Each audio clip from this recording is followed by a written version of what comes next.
Remue ménage. Remue ménage.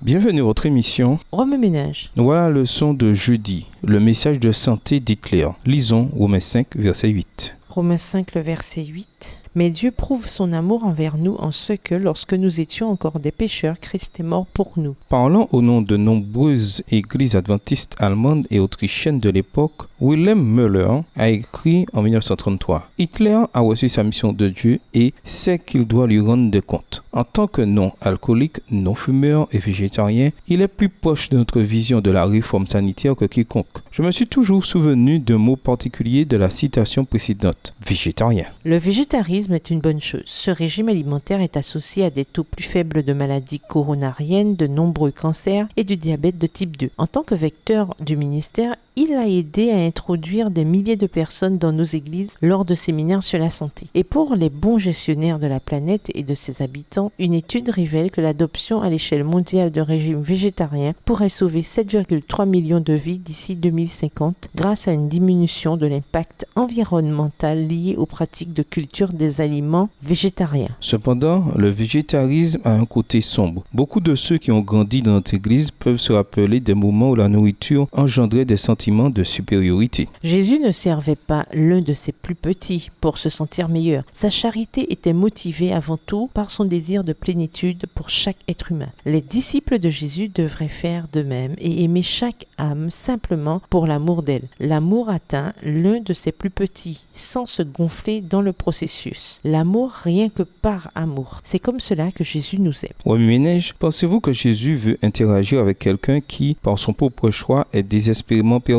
Expliquez. Comment devrions-nous servir l'un de ses plus petits dans nos collectivités? Donnez des exemples. Est-il possible de faire plus de mal que de bien lorsque nous nous efforçons d'aider l'un de ses plus petits? Comment nous assurer que les bonnes intentions se traduisent en réalité? Expliquez. Au revoir. Et à demain si Dieu veut. Remue ménage.